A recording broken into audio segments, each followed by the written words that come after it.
بسم اللہ الرحمن الرحیم۔ معزز ناظرین السلام علیکم۔ TLF انٹرنیشنل چینل کے ہفتہ روزہ پروگرام تفہیم القرآن کے ساتھ حاضر ہیں۔ آج اس پروگرام میں سورہ بقرہ کی آیات 188 اور 189 کی تفہیم ہوگی۔ منظوم ترجمہ عزیزہ خاتون مرحومہ کا ہے، جبکہ تفہیم کی سعادت خاکسار تینوش فردوس کو حاصل رہے گی۔ تو آئیے سب سے پہلے ہم آتے ہیں سورہ بقرہ کی آیت نمبر 188 کی جانب۔ وَلَا تَأْكُلُوا أَمْوَالَكُمْ بَيْنَكُمْ بِالْبَاطِلِ وَتَدْلُوا بِهَا إِلَى الْحُكَّامِ لِتَأْكُلُوا فَرِيقًا مِنْ أَمْوَالِ النَّاسِ بِالْإِثْمِ وَأَنْتُمْ تَعْلَمُونَ۔ ترجمہ: اور آپس میں ناحق ایک دوسرے کا مال نہ کھاؤ اور نہ ہی اسے اس غرض سے بطور رشوت حکام تک پہنچاؤ کہ تم ان کی مدد سے لوگوں کے مال کا کچھ حصہ ناجائز طور پر حاصل کر سکو اور تمہیں معلوم ہے۔ تفہیم: اس آیت میں اللہ تبارک و تعالیٰ واضح طور پر مال ناحق کھانے اور رشوت ستانی کو غیر شرعی قرار دیتے ہوئے فرما رہے ہیں کہ کسی شخص کا ناحق مال کھانا حرام ہے۔ آگے چل کر رشوت کے بارے میں منع فرمایا گیا ہے اور واضح حکم دیا گیا ہے کہ اگر تم یہ نیت رکھتے ہوئے کہ حکام کو مال بطور رشوت دیتے ہو تاکہ وہ تمہارے ساتھ ہو جائے اور تم ان کی مدد سے کسی کا مال کھا لو اور اسی حقیقت کے ساتھ تمہیں اس کا علم بھی ہو، تو اس کی قطعی طور پر ممانعت ہے۔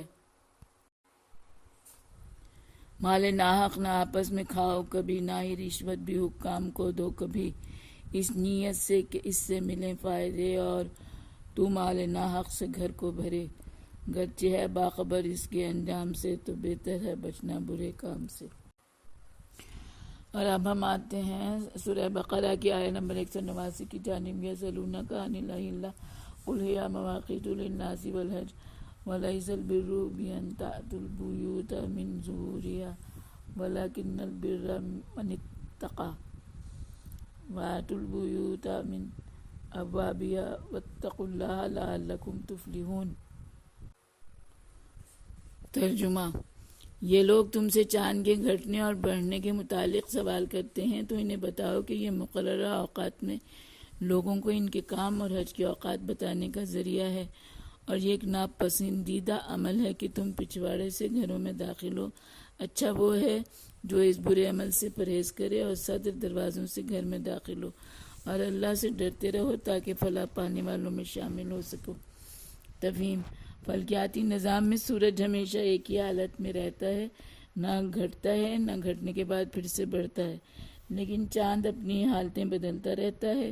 اسی لیے لوگوں نے چاند کے کم زیادہ ہونے کی وجہ رسالت مآب صلی اللہ علیہ وآلہ وسلم سے پوچھی۔ اس کے جواب میں یہ آیت نازل ہوئی۔ اس سے گزشتہ آیت میں ماہ رمضان اور روزے کا تذکرہ تھا۔ اس آیت میں ہلال کا ذکر ہے اور ظاہراً روزہ رؤیت ہلال میں تعلق ایک دوسرے پر موقوف ہے، اور آگے چل کر حج اور اس کے احکام کا ذکر ہے۔ ان تذکروں سے دراصل یہ سمجھایا گیا ہے کہ چاند کے گھٹنے اور بڑھنے، سال، مہینوں اور ہفتوں اور دنوں کا تعین کیا جا سکتا ہے، اور لوگوں کے معاملات زندگی اور معاملات عبادات، روزہ اور حج وغیرہ کے اوقات آسانی سے معلوم کیے جا سکتے ہیں۔ آگے چل کے گھروں میں صدر دروازوں سے داخل ہونے کا حکم ہے۔ زمانہ جاہلیت میں اگر کوئی حج کا احرام باندھ لیتا تو پھر بوقت ضرورت گھر جانے کے لیے پشت سے کمر ڈال کر یا نقب لگا کر گھر میں داخل ہوا کرتا اور اسے نیک عمل سمجھتے تھے، چنانچہ انہیں صدر دروازوں سے جانے کا حکم دیا گیا، اور یہ بات واضح کی گئی کہ کسی امر کو اپنی طرف سے نیکی قرار دینا ممنوع ہے۔ یہ بھی واضح کیا گیا کہ اپنی خود ساختہ روایات کو اللہ کے احکام بتانے والوں کو اللہ سے ڈرنا چاہیے تاکہ فلاح پانے والوں میں شامل ہو سکیں۔ تم سے کرتے ہیں یہ لوگ اکثر سوال، گھٹتا بڑھتا ہے کیوں کر یہ آخر ہلال؟ کہو ان سے مقصد ہے میعاد کا، کہ پتہ سب رہے حج کا اور کام کا، ذرا بھی خدا کو نہیں ہے پسند کے پیچھے سے ڈالو گھروں میں کمند، سامنے سے ہو داخل سدا گھر میں تم، یہ ہے اللہ کے نزدیک احسن قدم، اللہ سے ڈرتے رہو تم سدا، اسی میں تمہارے لیے ہے بھلا۔ منظوم ترجمہ سورہ بقرہ آیات 188 اور 189۔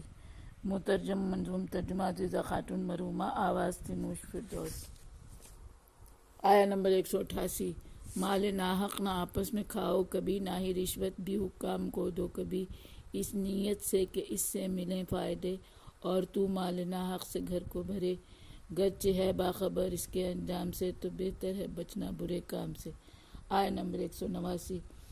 تم سے کرتے ہیں یہ لوگ اکثر سوال، گھٹتا بڑھتا ہے کیوں کر یہ آخر ہلال، کہو ان سے مقصد ہے میعاد کا، کہ پتہ سب رہے حج کا اور کام کا، ذرا بھی خدا کو نہیں ہے پسند کہ پیچھے سے ڈالو گھروں میں کمند، سامنے سے ہو داخل سدا گھر میں تم، یہ ہے اللہ کے نزدیک احسن قدم، اللہ سے ڈرتے رہو تم سدا، اسی میں تمہارے لیے ہے بھلا۔